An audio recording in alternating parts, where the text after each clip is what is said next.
हम सभी जानते हैं कि 2023 में नया लॉ आया, आईपीसी, सीआरपीसी और एविडेंस एक्ट को चेंज करके नया कानून बनाया गया, बीएनएस, बीएनएसएस और ऐसे ही भारतीय साक्षर अधिनियम।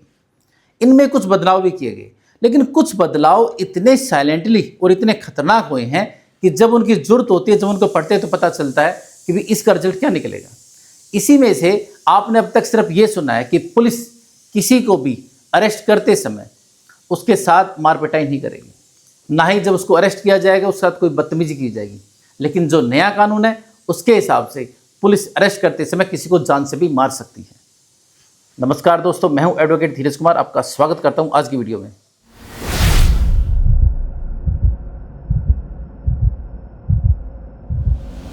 सीआरपीसी का सेक्शन 46 कहता है कि किसी भी व्यक्ति की गिरफ्तारी कैसे की जाएगी।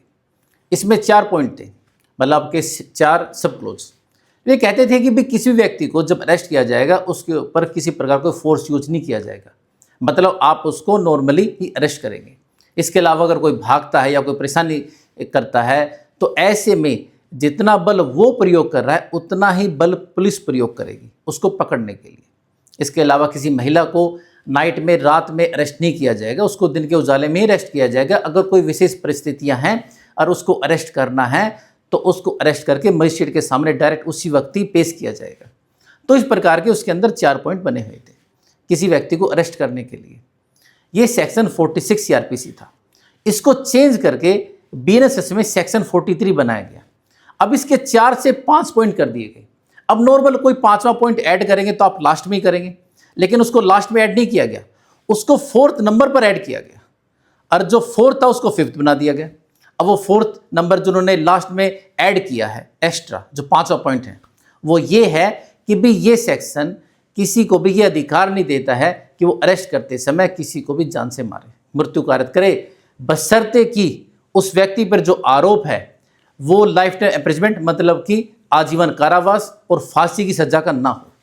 मतलब कि कोई भी पुलिस अगर किसी को अरेस्ट करने के लिए जा रही है और उस व्यक्ति पर यह चार्ज है कि उसको उस सेक्शन के तहत आजीवन कारावास या फांसी की सजा दी जाएगी तो उसको अरेस्ट करते समय मार भी सकती है, यह अधिकार दिया गया।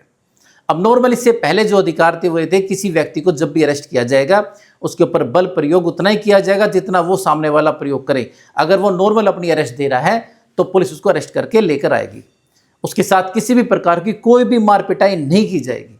लेकिन नए कानून के हिसाब से अगर किसी के ऊपर ये चार्ज लगा है तो उसको तो जान से मारा भी जा सकता है। नॉर्मल ऐसा करना कोई बड़ा काम नहीं पुलिस के लिए। किसी भी व्यक्ति के ऊपर किसी भी केस में फंसा सकते हैं। कोई भी मर्डर केस बना है या कोई इस तरह का कोई ऐसा केस बना है जिसमें कि लाइफ टाइम इम्प्रिजनमेंट है, उसमें उसका नाम डाल दो, अरेस्ट करने के नाम पर उसको मार दो, इनकाउंटर दिखा दीजिए।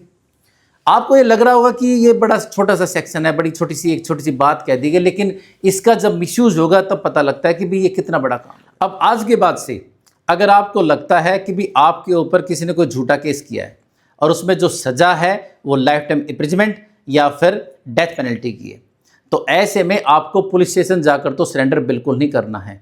अगर आप पुलिस स्टेशन जाते हैं, सरेंडर करते हैं, आपको कहीं और बाहर दिखा करके कि वहाँ से अरेस्ट किया और उस वक्त उन्होंने भागने की कोशिश की या फिर कोई ऐसा बल प्रयोग करा तो हमको उसको मारना पड़ा, तो बेशक आपको ऐसे इनकाउंटर में दिखा देंगे। आपको अगर अरेस्ट होना है तो जाइए सीधा कोर्ट में, मजिस्ट्रेट के सामने जाकर सरेंडर कीजिए। इस प्रकार से सरेंडर करेंगे तो आप बच सकते हैं, वरना आप बच नहीं सकते। आपको अच्छी तरह से पता कि कानून का दुरुपयोग किस प्रकार से किया जा सकता है, तो ऐसे में सावधानी सबसे बड़ी चीज़ है। देखिए, कानून बदलना तो कोई भाई आसान काम है नहीं कि उस सेक्शन को चेंज किया जाए। बस ये है कि आप फ्यूचर के लिए अपने आप में सतर्क हो सकते हैं कि किसी के ऊपर कोई भी झूठा इल्जाम लगाकर पुलिस को पैसे खिलाकर ऐसा कर सकता है।